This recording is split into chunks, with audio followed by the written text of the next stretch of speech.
Laila, how is the weather in Norway where you are? The weather is great here. It's like fall and we got some snow on the mountains and it's colder. Okay, because here it's still beach weather. Yeah, So I that's saw why. that. I saw the weather forecast and my husband said, "Oh my God, it's like 27 degrees." Yes. How much degrees Uh, is it in Norway now? Today we have like, I, I think it's about 3 degrees. Oh my God. And during the night, it's the freezing point. So I'm quite it's like -5 or something. I'm It's quite happy cold. that I'm still here and not near there. It's just quite cozy now. We have like I would say spring temperatures. It's really nice, really cool. Uh, So on our hot summer days, we have 27 degrees during summer. I think I know why I'm living in Cyprus. It's just easier. Yeah. So the most important, you came here not too long ago with your 13-year-old daughter Lycke, and maybe just give us a short run through how Lycke was before you came to the Apheresis Center. How was her health? How was her condition? Lykke was very bad, I think so. And she couldn't manage any school at all. She went to school like half a day each week, just one time a week at school. And she could hardly do anything. She was like sleepy all the time, had to be in a dark room. She didn't have so much contact with her friends because she didn't have enough energy for that. And she slept a lot. She had some headaches, dizziness. Her heart rate was very high when she started to move. And she had lots of symptoms. She had like eczema on her head or on her scalp and her hands. And I think she had all the long COVID symptoms. You can Uh, imagine. How long yeah, was she? When did they start? she got sick in February 2022, but a year before that, she got some a diagnosis which the doctors here gave because she lost her feelings on her right side on her face, and she got the diagnosis Bell's palsy.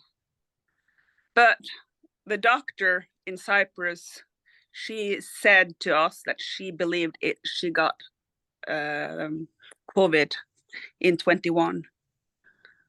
So So that was a most little bit likely, scary. yeah, Yeah, asymptomatic maybe, and then long COVID. Yeah. because they didn't find anything in 2021. She was like half of her face was like Is that paint. better now? Is that better now? Yeah, she became better, and she was like normal, and then she got COVID in 22 February 22. But she hasn't had anything in her or any in her face after that. It went Mm. over, but I believe the doctor Irina in Cyprus. I believe her because they didn't find anything here. Here Mm. they said it was probably a virus. Yeah. Bell's palsy is because of virus. Mm. So I mean, Lycke is 13 years old.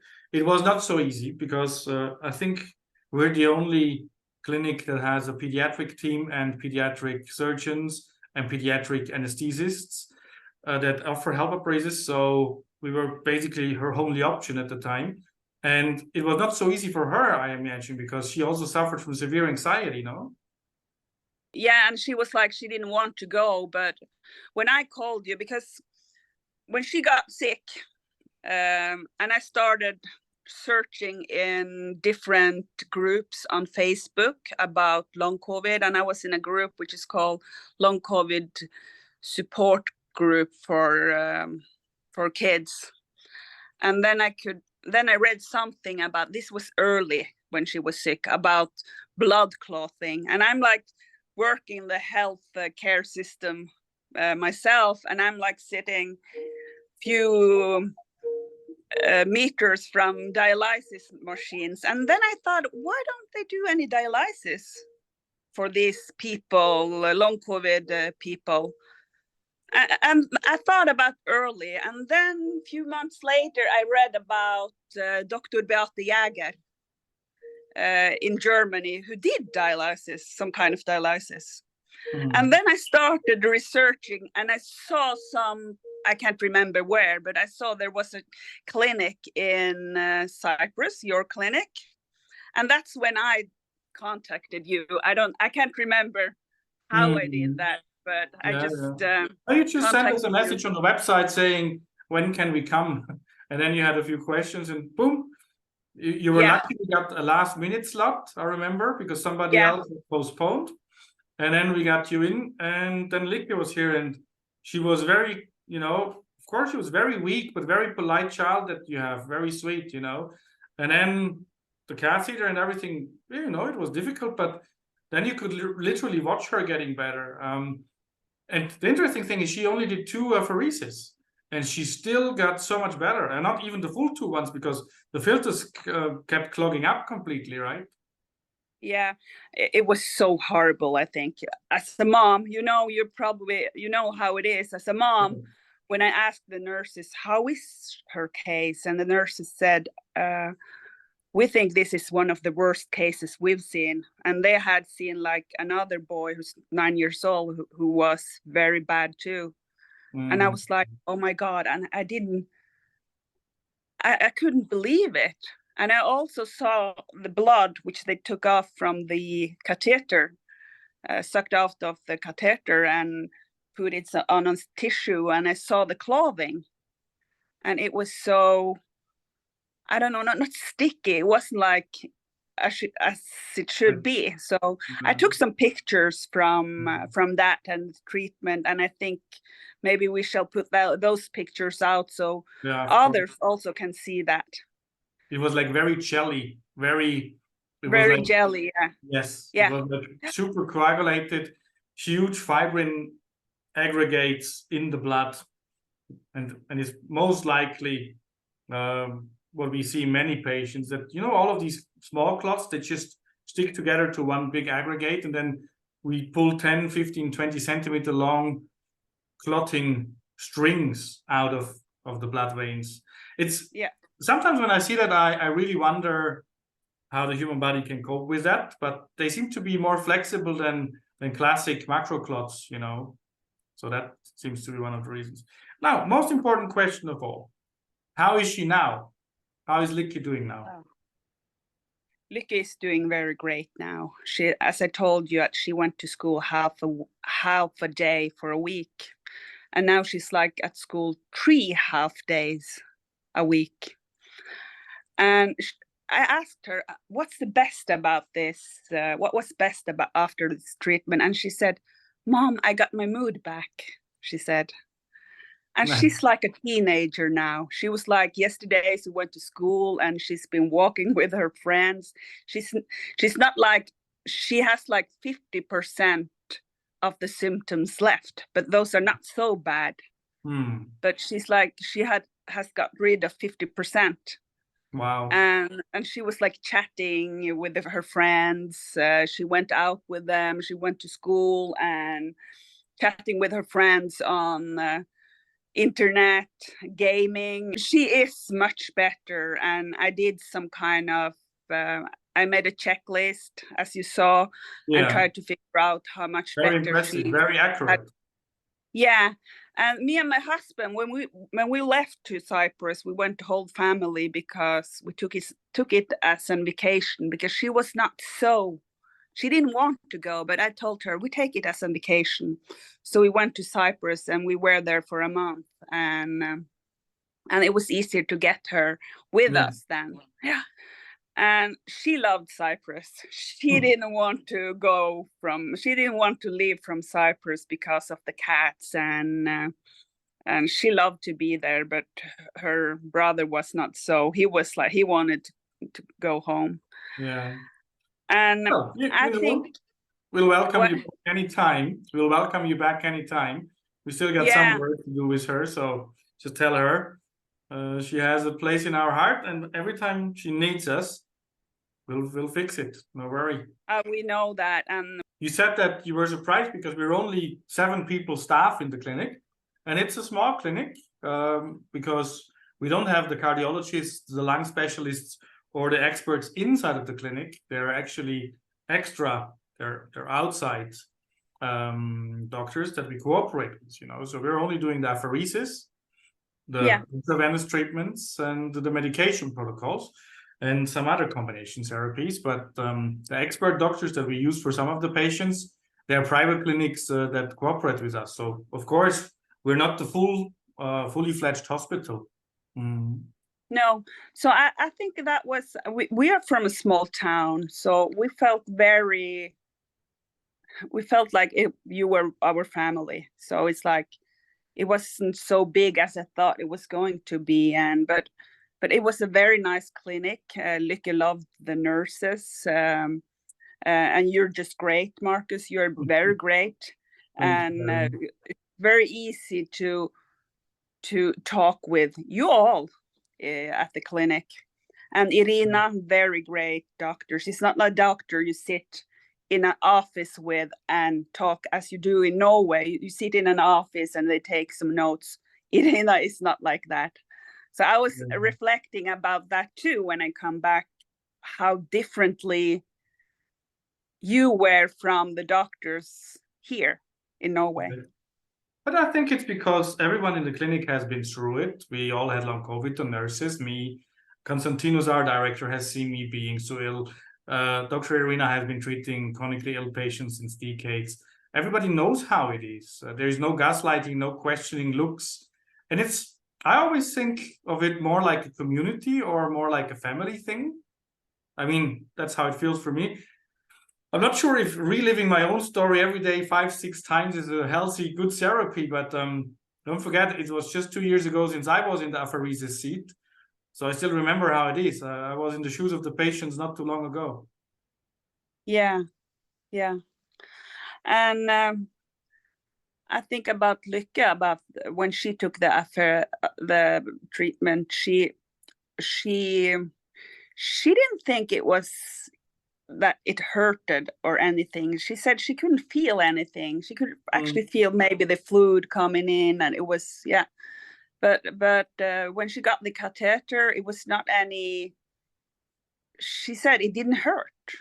Yeah. So, but the worst thing was probably a pain-free treatment. The flow speed is very slow, so you don't feel the treatment itself. And she was also lucky because she's a very small person with 13. So, of course, the catheter is always not easy. But we got it quite nicely in her femoral vein in the leg, so that was okay. And she didn't have to do a central neck catheter, which is a bit more of a procedure, still not difficult. We have many children who have it, and it's successful. But yeah, it's, she's a very brave little girl. It's not like you see these big machines, and when you see them, and then the blood in the lines, it's quite interesting. Children handle it better than grown-ups. They just go like, oh, that's my blood, is it? Yes, it's your blood. Yeah. Oh, what does it do? Oh, it's getting cleaned. Oh, so I get back the clean blood. Yeah. Oh, that's very nice. Okay. And they continue with their computer games or whatever they're doing. Whereas the anxiety levels in grown-ups are often much higher. Yeah. Yeah. No, but she didn't have that. But she got an infection after the second treatment, and she had to just quit the treatment. And I was like, I can still feel, I was so sad because I thought we were going to take 4 or 5 treatments, and I thought, oh no, now we don't know if she get any better. And as you said, she got a flu or a viral infection just out of the blue, right? I remember. Yeah, I don't know why. We didn't check why. Maybe her body didn't manage the catheter. Maybe she got some bacteria from food or anything. We didn't check that, but I was like, when I work in health, I'm like, I didn't want her to get sepsis in Cyprus. So I wanted you to take the catheter off. And the best thing was that Irina, she was very supportive. And she said to me, I support you, Laila. If you and your husband wants and Lycke wants to do that, we will take it off.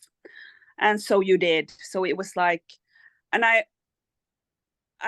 felt like she was very supportive. You were supportive, and also when she got the catheter first time, she started bleeding, and I was like, I'm not a nurse, so I didn't know how much she can bleed and how much is good and how much is bad. And you were so supportive. It's quite normal you the answered first day until it settles, until it gets yeah, used. and So you will have to change like, the bandages, and even though it's not a problem, just a few blood drips on a white bandage will always look the same.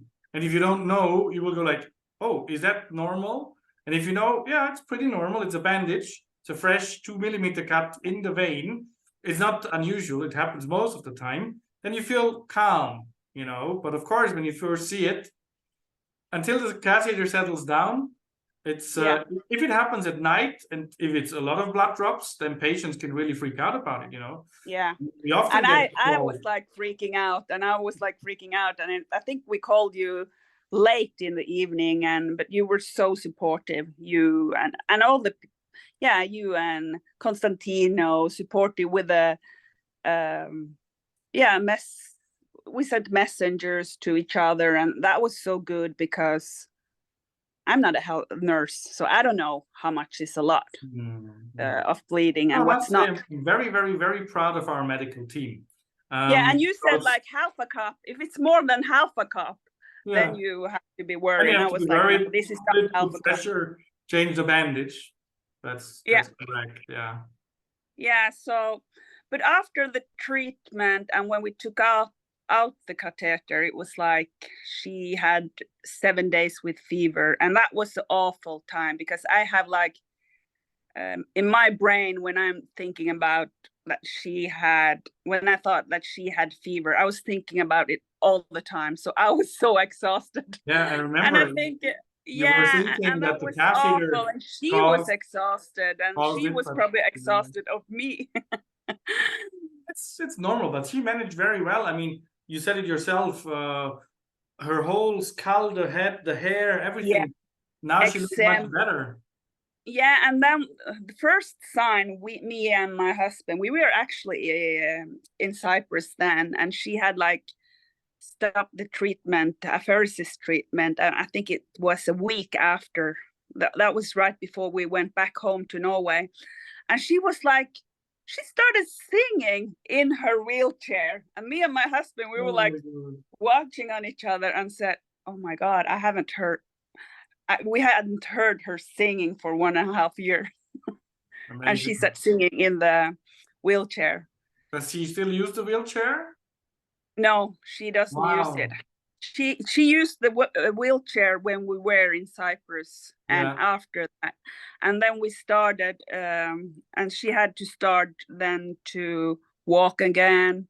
She was very exhausted, but I think we saw the good results in the end of August. And the treatment. And now it's better. When was the last treatment? I think the last treatment were in the beginning of August. So 7th, it took about a month until you saw the first results. Yeah, but she didn't only get apheresis treatment. She also got some treatment, vitamin treatment. Like she had very low D vitamin levels, low iron levels, and Dr. Irina gave her some iron support for her thyroid and D vitamin, C vitamin, and she still takes it. So we took some blood samples yesterday, so we haven't got those yet, but it will be exciting. See how it's But she lost a lot of hair before we came to Cyprus, and now she has lots of baby hair. Nice. And she still hasn't any eczema. That's so cool. It's so cool, yeah. And in school, she's walking on her own? She walks on her own, and we're in a small village, so they go to the store and buy lunch. She walks with her friends. But I think I'm the person who's most worried about if she walks too much, because I know she gets exhausted the day after. But she doesn't worry about that at all. But she got now. a big part of her life back, no? Yeah, She and could be a normal teenager again now. Yeah, and here when we were sitting at this living room someday, and she started watching around in the house, and she said, "Mom, do we have a new fire alarm here?" And I said, "No, we have had that alarm for many years." So it's like she has been not here with her, like absent. more away now. Yeah, absolutely. yeah. You know, But she still is fatigued. She still has some fatigue after she's been at school. So she's at school like every second day. So, and she also got this that her heart rate is rising when she walks, but not so much. But I think she didn't even have the full 2 treatments because the filter got blocked in one of them. So she literally only had 1.5 treatments, right? Yeah, you have to show the pictures from the filters. It's so much. In the second one where she got this infection, you can see lots of stuff in there. I'm almost sure another 1, 2, 3 treatments, and we will reduce the fatigue even more. That's what we see with a lot of the other teenagers, you know. So that is always a good thing. Yeah. Please say hello to your lovely husband from us. Say hello to Lycke. Yeah. Tell her best regards and greetings, and send lots of love and hugs and kisses. And we're so happy, so proud of her that she went through all of this, that she's so good now. And we're waiting to see her back anytime soon. Whenever she wants to come, we're welcoming her with open arms, and to the rest of the journey. That will be amazing. Yeah, I've been talking very positively about your clinic, and there's a lady from Denmark who was a little bit curious about the clinic. So I don't believe we will get this treatment to Norway. It's going to be very hard. It's going to be very hard. I agree. Don't forget, we were very lucky that we had one of the world's leading experts, Silke Fischer, moving away from her family for a whole year to open the clinic, train the doctors, train the nurses, do the treatments her own, and so on and so on. And we're also very lucky that we don't have staff shortage in Cyprus, you know, because in many other countries, one nurse will do 7 apheresis treatments at the same time, and the patients have to sit in an own room, and the alarms on the machine go off, and that's not good for anxiety. Whereas we designed everything in a circle, if you remember. So it's like a sense of community, and the nurses are always in the room, and nobody needs to panic or have anxiety or feel alone. And there's always a maximum of 2 treatments per nurse. And I love that because, you know, you have severe anxiety before the treatments, and then you can see how people lose that anxiety. You can literally watch it, you know. Yeah. No, it's great. You're doing a great job for people who don't get any help at the countries where they live. So it's so, and that's the most frustrating thing for, I believe, for parents who has kids who don't get any help at all. But I can't. We couldn't wait. I was like, I know. We have to. It's about clinical experience, you know. We have treated several hundred patients in our clinic, so we have experience, and we see pattern recognition, and our medical team learns at a very high speed, and they're always in exchange with other medical teams and with research teams. So clinical experience in the first years always beats science and research by nature. Yes, science and research is more accurate, but it takes much longer. So in the first years, I think it's great to rely on clinical experience because we need help now, right? We cannot wait another 10 years.